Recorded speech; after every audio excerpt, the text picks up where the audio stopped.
이전 영상에서는 렌트 신청서를 쓸 때 어떤 수수료들이 있고 어떤 정보랑 어떤 서류들이 필요한지에 대해서 알아봤고요. 이번 영상에서는 실제로 제가 신청을 했었던 어플리케이션 영상을 보면서 같이 한번 신청을 해보도록 하겠습니다. 만약에 마음에 드는 아파트를 발견을 하면 렌트를 지원을 해야 되는데요. 미국에서는 아파트 렌트를 지원을 할 때 지원서 혹은 신청서라고 하는 어플리케이션 폼을 작성해야 합니다. 대부분은 앱폴리오라는 서비스를 사용을 해서 온라인으로 작성을 합니다. 앱폴리오는 미국 부동산 관리 소프트웨어인데요. 부동산 소유자나 관리자들에게는 부동산을 효율적으로 관리를 하고 운영할 수 있도록 도와주고, 세입자들에게는 렌트비를 납부하고 유지보수 요청도 할 수 있도록 해줍니다. 아파트뿐 아니라 주택이랑 상업용 건물 등 다양한 부동산을 관리를 할 수 있고요. 렌트 지원서도 이 앱폴리오에서 작성을 하고 제출합니다. 그리고 렌트 계약서도 이 서비스를 이용해서 사인도 하고요. 렌트 계약이 끝난 뒤에도 렌트비 납부를 여기서 하고, 그 다음에 집에 문제가 있는 경우에 유지보수 요청도 앱폴리오를 통해서 합니다. 굉장히 편리하고 사용하기 쉽기 때문에 가장 많이 사용되는 부동산 관리 서비스입니다. 모바일 앱과 웹 기반 플랫폼을 둘 다 지원합니다.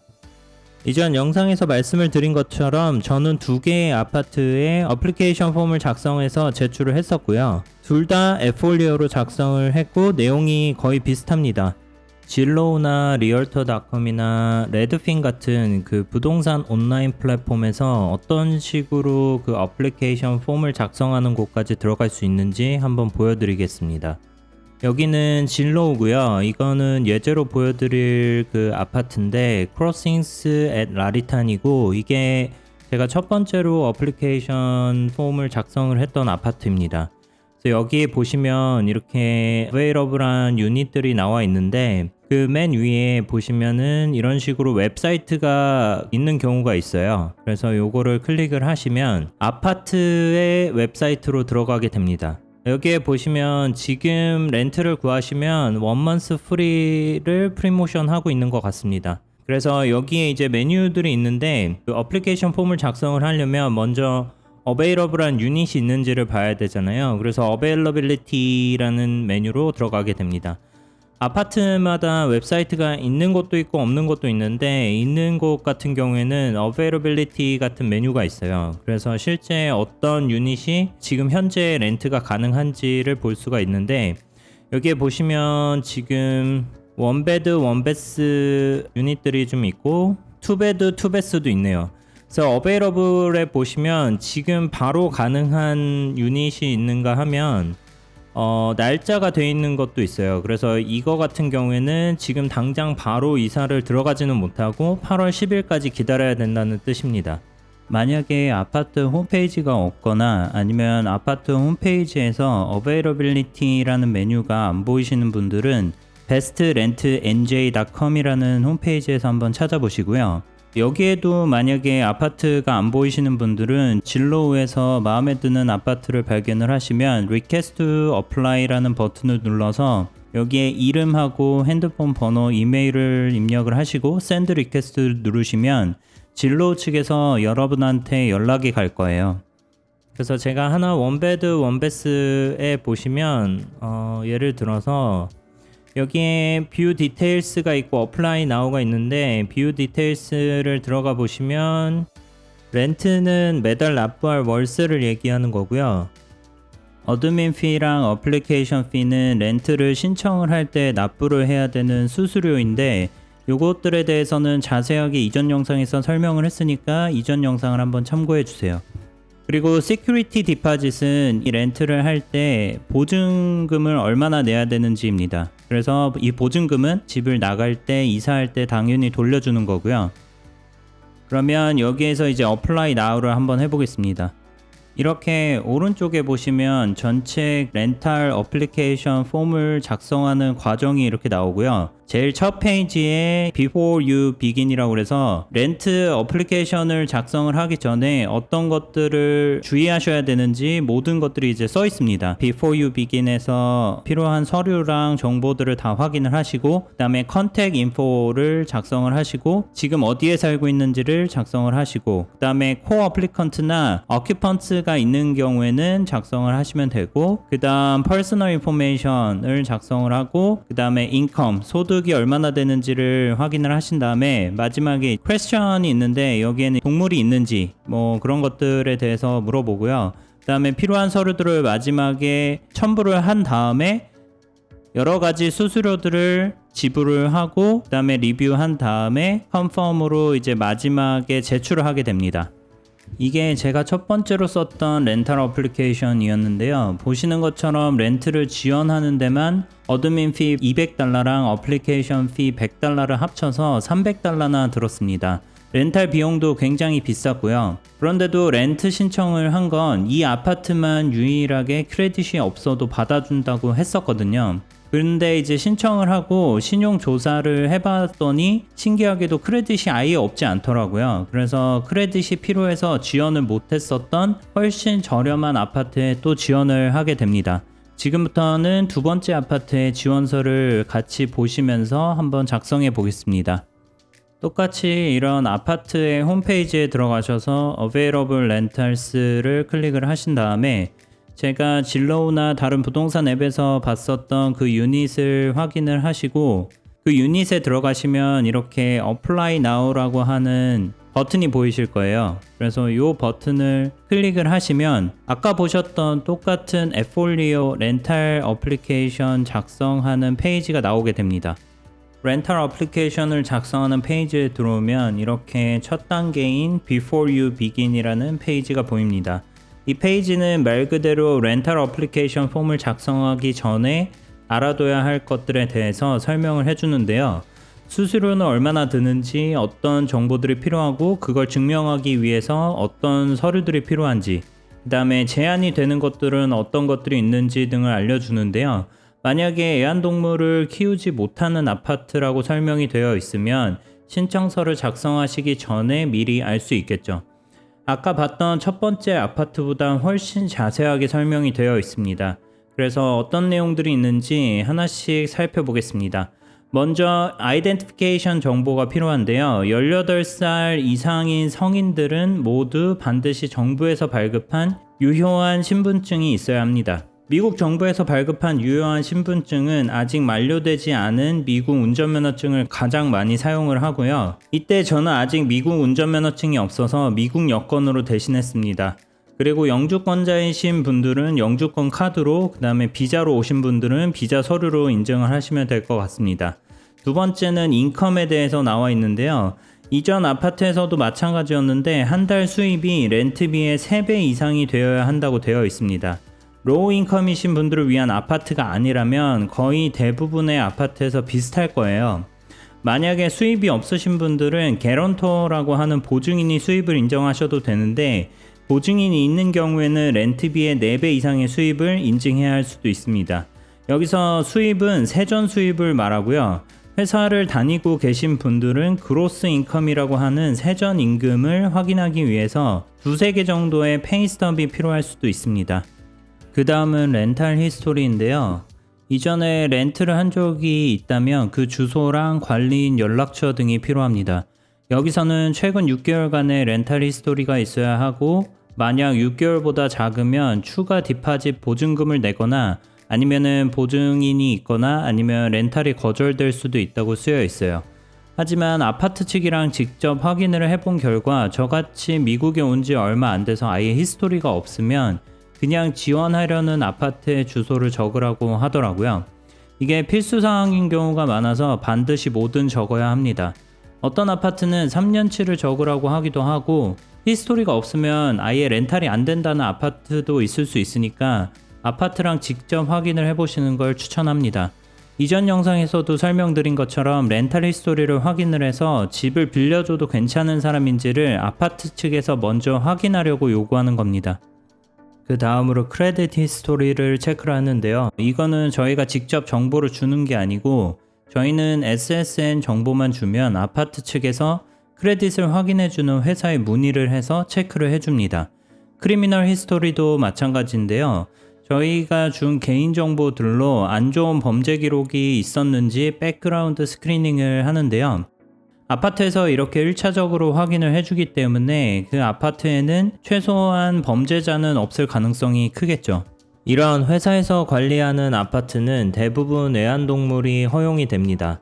하지만 애완동물의 품종을 제한하는 경우가 많고 보증금을 내야 하고 그 다음에 매달 수수료를 내야 합니다. 이 아파트에서는 이런 품종들이 제한이 된다고 해요. 울프 하이브리드는 늑대와 교배종을 말하는 것 같은데 이런 게 진짜 있는지 모르겠네요. 그리고 박서, 도베르만, 불테일, 핏불 같은 사나운 종류의 개는 허용이 안 됩니다. 사납지는 않아도 차우차우나 허스키, 말라뮤트 같은 대형종도 허용을 안 하는 것 같아요. 고양이에 대해서는 딱히 품종을 제한하는 경우가 많이 없습니다. 그리고 모든 애완동물은 반드시 40파운드보다 작아야 된다고 하는데 계산을 해보니까 대략 18kg 정도 되네요.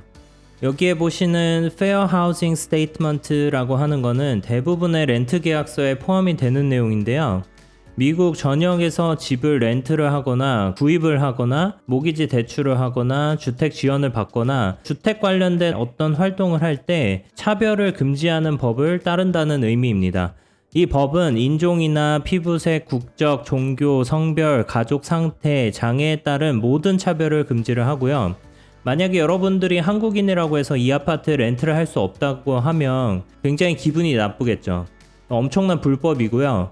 누구나 차별 없이 집을 빌리거나 살 수 있어야 합니다. 해당 내용은 우리 아파트는 미국 주택차별금지법을 따른다는 뜻입니다. 그리고 ADA 스테이트먼트에서 ADA는 Americans with Disabilities Act의 약자인데요. ADA법은 장애인에 대한 차별을 금지하는 법입니다. 이 성명은 아까랑 비슷하게 우리 아파트에서는 ADA법을 착실하게 지킨다는 뜻으로 적어 놓은 것입니다.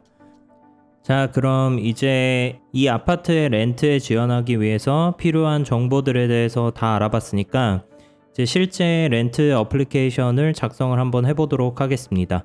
Before you begin 페이지의 맨 마지막에 보시면은 Desired Move-in Date이라고 이사를 들어가는 날짜 아니면 이제 렌트를 시작하고 싶은 날짜를 선택을 하시면 됩니다. 지금은 제가 9월 5일을 선택을 했는데 이 유닛의 어베이러블한 날짜가 9월 9일이기 때문에 9월 9일 이후를 선택을 하라고 해서 9월 9일로 선택을 하고 확인을 했습니다. 여기에는 여러분들의 연락처 정보를 적으시면 되고 여러분들의 법적 이름을 적으시면 되는데 legal first name, last name, middle name을 적으시면 되는데 한국 분들은 거의 middle name이 없잖아요. 그래서 없는 경우에는 체크박스에다가 체크를 하시면 됩니다.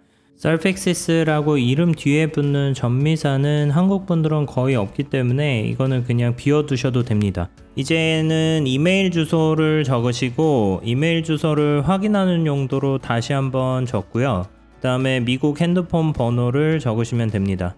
마지막 부분에 이 아파트에 대해서 어떻게 알게 됐는지를 선택하게 되어 있는데 저는 에이전트 브로커를 선택을 했습니다. 이제 다음 단계로 거주지 주소를 적으셔야 되는데요. 아까는 6개월의 검증 가능한 렌탈 히스토리가 필요하다고 했었는데 여기는 3년간의 레지덴셜 히스토리가 필요하다고 되어 있네요. 어쨌든 미국 내 거주 히스토리가 전혀 없기 때문에 아파트에서 알려줬었던 대로 지금 지원하고 있는 아파트의 주소와 관리자 연락처를 적었습니다. 그 다음 단계는 Occupant Information인데요. 여기서는 집에 같이 살 사람과 애완동물의 정보를 적습니다. 여기에 나와 있는 설명으로는 코어 어플리컨트는 렌트할 집에 같이 살 18살 이상의 개개인을 말합니다. 각 코어 어플리컨트는 모두 각자 이 어플리케이션 폼을 작성을 하고 사인을 해야 한다고 되어 있고요.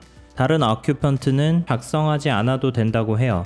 즉 18살 이상이 한 집에 살게 되면 모두 코어 어플리컨트가 되고 각자 이 어플리케이션 폼을 작성을 하고 18살 이하의 아이들은 작성하지 않아도 되는 거죠. 이전 영상에서도 말씀드렸지만 어플리케이션 폼을 작성해서 제출을 하게 되면 어플리케이션 fee를 내야 하기 때문에 만약에 4명 가족이 살게 되고 아이들이 18살 이하인 경우에는 어플리케이션 fee가 $100라면 부부가 각자 어플리케이션을 작성을 해서 제출해야 되기 때문에 총 수수료가 $200가 필요합니다. 저는 가족들이 아직 한국에 있기 때문에 여기 아무것도 체크를 하지 않고 넘어갔습니다. 다음 단계에서는 Personal Information을 입력을 하는데요. 먼저 Identification에 생년월일과 SSN 또는 ITIN을 입력을 해야 되는데요. 드라이버 라이센스는 정보가 없으면 입력을 안 해도 되지만 SSN이나 아니면 ITIN은 필수 정보입니다. 그 다음에 Emergency Contact 정보를 적어야 되는데 이거는 필수 사항이 아니라 저는 적지 않았습니다. 그 다음으로 차량 정보를 적어야 되는데 이거는 렌트 신청서를 작성하시기 전에 미리 정보를 구해 놓으시는 걸 추천드립니다. 그 다음이 인컴 수익 정보인데요. 현재 다니고 있는 회사의 이름과 주소, 그 다음에 대표 번호가 필요하고 세전 월급과 직급, 그 다음에 근속 연수도 입력을 해주시면 됩니다. 그리고 특이하게도 제가 썼던 모든 렌트 신청서에서 회사에서 제 매니저인 슈퍼바이저의 이름과 핸드폰 또는 이메일 주소를 적으라고 되어 있어요. 게다가 이게 필수로 입력해야 하는 정보예요. 아마 생각하기 힘든 정보일 텐데 미리 알아 놓으시는 걸 추천합니다. 그 다음은 수입을 증명하는 페이지입니다. 여기에서 Authenticate Bank 버튼을 눌러서 은행 계좌를 연결시키면 계좌의 입출금 내역을 보면서 이제 소득 증명을 더 빠르게 할 수 있다고 해요. 근데 저는 이 단계를 스킵을 하고 서류로 소득 증명을 하는 걸로 해봤습니다. 여기 보시는 것처럼 서류로 소득 증명을 하면 매뉴얼 프로세스를 거치기 때문에 조금 더 느릴 수 있다고 해요. 그 다음 퀘스천입니다. 여기서는 아파트 측에서 준비한 여러 가지 질문들이 있는데요. 렌트를 하면서 쫓겨난 적이 있는지, 범죄를 지은 적이 있는지, 아니면 집주인을 고소한 적이 있는지 같은 것들을 물어보고요. 수족관이나 물침대가 있는지, 흡연자인지 같은 것들도 물어봅니다. 저는 모두 노로 선택을 해서 넘어갔습니다. 이제 거의 마지막인데요. 신분증과 소득 증명 서류를 업로드 하시면 됩니다. 미리 PDF 파일이나 이미지 파일로 준비해 두시면 편리합니다. 이제 드디어 어플리케이션 폼 작성은 전부 끝났고요. 이제 어플리케이션 피 $95를 납부를 하시면 되는데 앱폴리오에서는 카드로만 납부가 가능했어요. 그래서 전에 신청서를 작성을 했을 때 무슨 이유에선지 크레딧 카드로는 결제가 안 됐어서 이번에는 데빗 카드로 납부를 했습니다. Save and Continue 버튼을 누르면 수수료가 결제가 됩니다. 그리고 마지막으로 지금까지 작성한 어플리케이션 폼을 다시 한번 확인을 시켜주는데요. 모든 정보가 맞는지 확인을 해주시면 되고 동의하는 체크박스를 클릭을 하신 다음에 아래쪽에 박스를 클릭을 해서 이름을 적어주세요. 그러면은 알아서 필기체로 사인을 해줍니다. 그 다음 Submit Application 버튼을 눌러서 이때까지 작성한 신청서를 제출을 합니다. 마지막 페이지에서 렌트 신청서를 다운을 받을 수 있어요. 만약에 코어 어플리컨트가 있다면 링크를 보내줄 수도 있습니다. 지금까지 실제 제가 작성해서 제출했었던 렌트 신청서를 보면서 어떻게 작성하면 되는지 자세하게 살펴봤습니다. 처음 해보시는 분들에게 조금이나마 도움이 되었으면 좋겠습니다. 다음 영상에서 렌트 신청서를 제출한 다음 과정에 대해서도 계속해서 알아보겠습니다. 감사합니다. 지금까지 Life in US 리피너스였습니다.